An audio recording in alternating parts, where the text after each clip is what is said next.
This week, we're talking with some of the winners of the Business Enterprise Awards, people who believe businesses can make a profit and a difference. Stephen Bowsher is a division president for Chicago-based Inland Steel, and Robert Hudson is a project manager. Together, with 3 other people, they worked out a plan to remove the so-called glass ceiling, allowing women and minority employees to move into executive positions. And they join us this morning. Good morning. Good morning. Robert, when you and your colleagues had an idea about this, you went to Stephen. Why'd you pick him? We went to Stephen because Stephen was one of the few white males at our company who had shown a willingness to take risks on business issues. And we understood that if we went to him, that while he may not understand our issues, he would at least listen and try to implement something.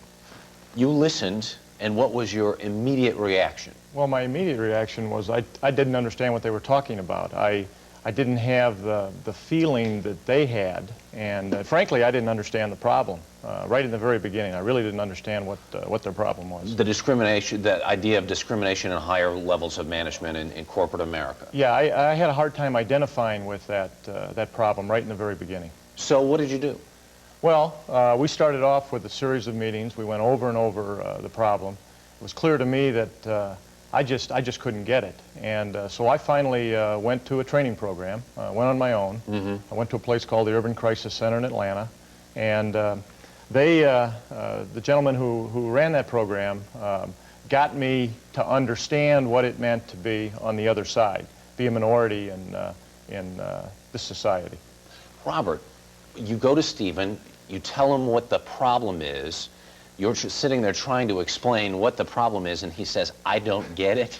What was your reaction? What were you thinking at that point? Well, all of us were very frustrated because we kept repeating ourselves, we kept restating the problem, and we could never move to solutions because he didn't understand us. And in retrospect, one of the things that the Dr. King program did for Steve was give him the perspective of the victim, give them the perspective of the minority. You end up going to this class down in Atlanta and come back virtually with a mission. Right. What was the mission? Well, the mission was based on a very simple principle, that if I was not going to be part of the solution, I was going to be the problem. And so I had to find myself on either side of that, one side or the other. So my mission was to come back and be part of the solution.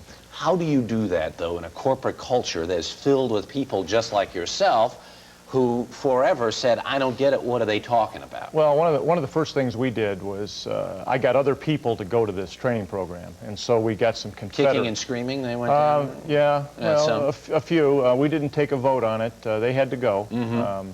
And of course, I had enough organizational power to make that happen, and that was a key to getting this thing started. And once I got some others who would join in with me, it became a lot easier.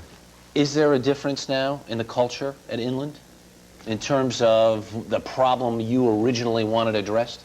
I think very much so. Inland is now a company that realizes that beyond just legal compliance with affirmative action, that it is a business issue, it is a business imperative, and that if we're going to have a strategic competitive advantage, we must deal with this issue head on. 40% of our workforce is minority and female. People are going to watch this and say, that's all very nice. Is there a cause and effect or a clear sense on the bottom line that this, in fact, pays off? Well, no question about it. A couple of years ago, I was asked to take over a troubled unit of Inland, and we set out right at the very top, putting this question of action behind affirmative action in place. We've turned that business around. People feel good about it. They're excited. And, you know, in a recessionary economy like we're in now, it pays. It really does. Stephen, Robert, thank you very, very much for joining us this morning, and congratulations. Do appreciate it. Paula?